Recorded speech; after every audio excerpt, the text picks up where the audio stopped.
আসসালামু আলাইকুম। আজকের ভিডিওতে আমরা নিউটনিয়ান বলবিদ্যা অধ্যায় থেকে আসা ময়মনসিংহ বোর্ড 2022-এর একটি কোয়েশ্চেন সলভ করব। প্রশ্নটিতে বলা আছে 60 কিলোমিটার গতিসম্পন্ন একটি ট্রেন 328 মিটার ব্যাসার্ধ বিশিষ্ট রেল লাইনে পাক নেওয়ার সময় লাইনচ্যুত হয়ে বগিসহ উল্টে যায়। আচ্ছা, আমাকে ওই ট্রেনটার বর্তমান বেগ একটা দেওয়া আছে, যাকে আমরা ভি দ্বারা রিপ্লেস করতে পারি। একটি ট্রেন 328 মিটার ব্যাসার্ধ, অর্থাৎ আমাদেরকে ব্যাসার্ধটা দেওয়া আছে আর রেল লাইনে পাক নেওয়ার সময় লাইনচ্যুত হয়ে বগিসহ উল্টে যায়। আচ্ছা, দুর্ঘটনাস্থলে লাইনের পাতদ্বয়ের মধ্যবর্তী দূরত্ব হচ্ছে 1 মিটার, অর্থাৎ আমাদেরকে 100 দেওয়া আছে পাতদ্বয়ের মধ্যবর্তী দূরত্ব, এবং ভিতরের পাত অপেক্ষা বাহিরের পাতটি উচ্চতা ছিল 7 সেন্টিমিটার, অর্থাৎ আমাদেরকে এইচও বলা আছে, যেহেতু উচ্চতা বলা আছে অপেক্ষাতে বাহিরের পাতটি উচ্চতা, তাই 7 সেন্টিমিটার হচ্ছে এখানে এইচ। আচ্ছা, আমাকে বলেছে উক্ত স্থানে রাস্তার ব্যাংকিং কোণটা নির্ণয় করতে। আচ্ছা, আমাকে মূলত বের করতে হবে হচ্ছে থিটাটা। এখন থিটা বের করার আমরা জানি সূত্র হচ্ছে যে sine theta is equal to হচ্ছে এইচ বাই এক্স। আচ্ছা, তাহলে আমি মানগুলো একটু জাস্ট বসাই। তাহলে এখানে এইচ হচ্ছে কত? এখানে এইচ হচ্ছে যে 7 সেন্টিমিটার। আচ্ছা, 7 সেন্টিমিটারকে আমি যদি মিটারে কনভার্ট করি, 7 ইন্টু 10 ইনভার্স 2 মানে 100 দ্বারা ভাগ। জাস্ট সিম্পলিফাই করি 7 ইন্টু 10 ইনভার্স 2, তাহলে আমরা পাচ্ছি 0.07 মিটার। আচ্ছা, এবার আমাদেরকে এক্স দেওয়া আছে হচ্ছে এখানে 1 মিটার, এখানে এক্স দেওয়া আছে আমাদেরকে 1 মিটার। আমি জাস্ট মানটা বসাই, তাহলে আমি থিটা সমান বলতে পারি হচ্ছে যে sine inverse h by x.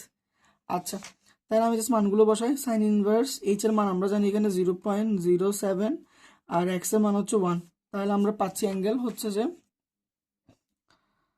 Sign inverse 0.07 divided by 1, তাহলে পাচ্ছি আমরা হচ্ছে যে 4.01 ডিগ্রি। আচ্ছা, তাহলে আমরা থিটা পাচ্ছি হচ্ছে 4.01 ডিগ্রি, অর্থাৎ উক্ত স্থানের রাস্তায় ব্যাংকিং কোণ হচ্ছে যে 4.01 ডিগ্রি। মধ্যে আমরা গ নাম্বারটি সলভ করে ফেলেছি, এখন আমরা ঘ নাম্বারটি সলভ করে ফেলবো।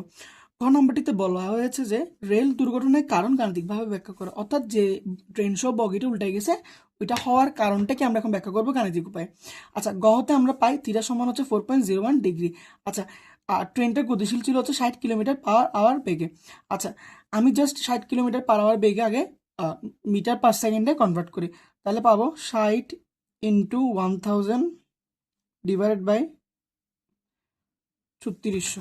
জাস্ট ক্যালকুলেশনটা করি, 60 ইন্টু 1000 ডিভাইডেড বাই 3600, তাহলে আমরা পাচ্ছি হচ্ছে যে 16.67 মিটার পার সেকেন্ড।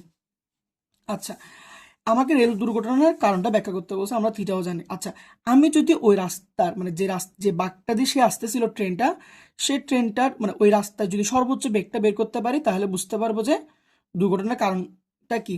আচ্ছা, আমরা জানি tan থিটা সমান হচ্ছে যে v max whole square divide by r g, অর্থাৎ আমরা এখন ভি ম্যাক্স বের করবো ওই বাঁকের সর্বোচ্চ বেগটা। আচ্ছা, তাহলে আমি ভি ম্যাক্স সমান বলতে পারি হচ্ছে যে রুট ওভার tan থিটা আর জি। আচ্ছা, এগুলো গুণ আকারে আছে, জাস্ট গুণ চিহ্নটা দিলাম। এখানে আর আমরা জানি এখানে আর এর মান হচ্ছে যে কত, এটা আমরা দেখি 328 মিটার। এখানে আর সমান হচ্ছে 328 মিটার। আচ্ছা, আর জি সমান আমরা অলওয়েজ জানি 9.8।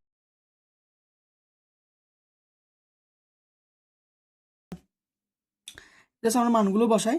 টেন থিটার মান আমরা জানি হচ্ছে 4.01 গুণ 328 গুণ 9.8। আচ্ছা, সিম্পলিফাই আমরা যদি জাস্ট সিম্পলি ক্যালকুলেশনটা করি, তাহলে আমরা পাচ্ছি 4.01 গুণ 328 গুণ 9.8।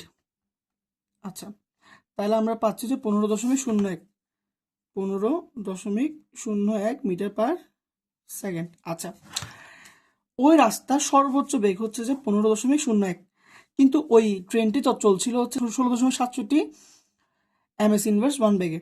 আচ্ছা, যাই বুঝতে পারছি যে আমরা 15.1 এখানে 16.67 থেকে মানে 67 থেকে ছোট।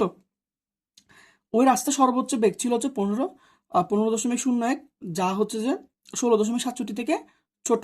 তার মানে ওই ট্রেনটি অধিক গতিশীল ছিল, যার কারণে ট্রেনটি দুর্ঘটনা হয়েছে।